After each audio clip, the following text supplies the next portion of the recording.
Hello friends, welcome back to my channel tasty hasty 24। আজকে আমরা এসে গেছি ইলিশ মাছের আরও একটি খুব সুস্বাদু রেসিপি নিয়ে। ইলিশ মাছের ভাপা, ভাজা, ঝাল, ঝোল তো অনেক খেয়েছেন, কিন্তু আজকে আমাদের চ্যানেলের নতুন রেসিপি হলো ইলিশ মাছের টক। শুনতে একটু অন্যরকম লাগলেও খেতে কিন্তু দারুণ। এরকম ভালো ভালো রান্না দেখার জন্য আমাদের চ্যানেলটিতে অবশ্যই সাবস্ক্রাইব করে দিন টেস্টি হেস্টি 24।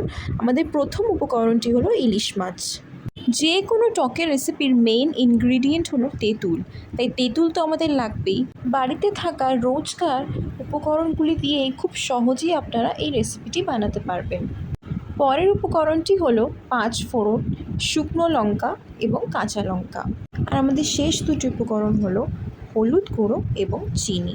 প্রথমেই আগে কড়াইতে তেল দিয়ে নিতে হবে এবং তেলটা গরম হলে তার মধ্যে একে একে শুকনো লঙ্কা এবং 5 ফোড়ন দিয়ে কিছুক্ষণ নাড়াচাড়া করতে হবে। যতক্ষণ না লঙ্কা এবং 5 ফোড়নটা ভাজা হয় ততক্ষণ মাছ দেওয়া যাবে না। তারপর একে একে মাছগুলো দিয়ে দিতে হবে। ইলিশ মাছের টকের একটা নিয়ম আছে, আপনাদের বলে দিই। এখানে কিন্তু শ্যালো ফ্রাই করতে লাগে না, এখানে কিন্তু আপনি ভালো করে ভাজতে পারেন। মিনিট 5 মতো ভাজলেই মোর দ্যান এনাফ। মাছটাকে একটুখানি এপিট ওপিট ঘুরিয়ে ফিরিয়ে ভালো করে ভেজে নিতে হবে। রান্নার বাইরে আমি আরেকটা প্রশ্ন আপনাদের জিজ্ঞেস করছি। অনেকেই এমন আছেন যারা ইলিশ মাছ খুব পছন্দ করেন, কিন্তু অনেকে আবার এমনও আছেন যারা ইলিশ মাছ পছন্দ করেন না। যারা ইলিশ মাছ অত পছন্দ করেন না, এই রেসিপিটি অবশ্যই ট্রাই করবেন। আমি নিশ্চিত এটা আপনাদের সকলের ভালো লাগবে। বলা যেতে পারে মাছগুলো ভাজা প্রায় হয়েই এসেছে এবং আপনারাও নিজের চোখে থেকে বুঝতেই পারছেন যে মাছগুলো ভাজা হয়ে গেছে। তাই আর সময় নষ্ট না করে এবার আমরা তেঁতুলের যে পাল্পটা প্রিপেয়ার করেছিলাম সেইটা এবার আমাদের দেওয়ার সময় এসে গেছে। তাই এখানে আমরা তেঁতুলের পাল্পটা দিয়ে দিচ্ছি। তেঁতুলটা কিন্তু আপনাদেরকে একটু বুঝেই দিতে হবে। যে যেরকম টক খেতে পছন্দ করে তো সেই বুঝে ততটাই আপনাদেরকে তেঁতুল জল নিতে হবে। দেখতেই পাচ্ছেন টকটা কিন্তু ফুটছে, তাই এবারে আমরা হলুদ গুঁড়োটা দিয়ে দেবো।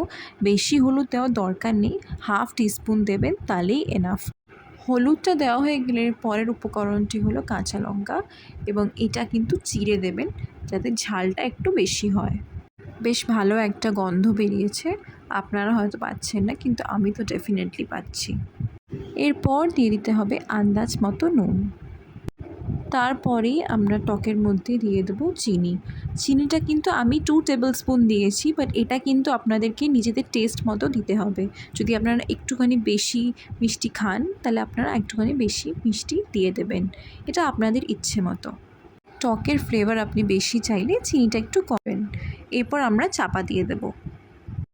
চাপা দিয়ে মোটামুটি আপনাদেরকে 5 থেকে 7 মিনিট রাখতে হবে এবং যখন আপনারা ঢাকনাটা খুলবেন একটুখানি কাঁচা তেল ছড়িয়ে দেবেন।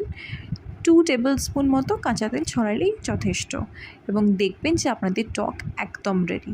এবার গ্যাসটা জাস্ট অফ করে দেবেন। ইলিশ মাছের টক কিন্তু একদম রেডি। নিজের চোখে দেখতেই পেলেন কতটা ইজি একটা প্রসেসে আমরা এটা বানিয়েছি এবং কতটা কম সময়ের মধ্যে আপনারা এটা বানাতে পারেন, তাই নয় কি? আর তাও যদি হয় এত কম রোজকারের বাড়িতে থাকা ইনগ্রিডিয়েন্টস দিয়ে, তাহলে তার কোনো কথাই থাকে না। দেখতে এটা প্রচণ্ড টেম্পটিং লাগছে অ্যান্ড এটা আমার one of the favourite recipe. গরম ভাত দিয়ে এটা আপনারা সার্ভ করবেন, খেতে দারুণ লাগে জাস্ট। আপনারা খেয়ে আমাকে কমেন্ট বক্সে জানাতে ভুলবেন না কিন্তু।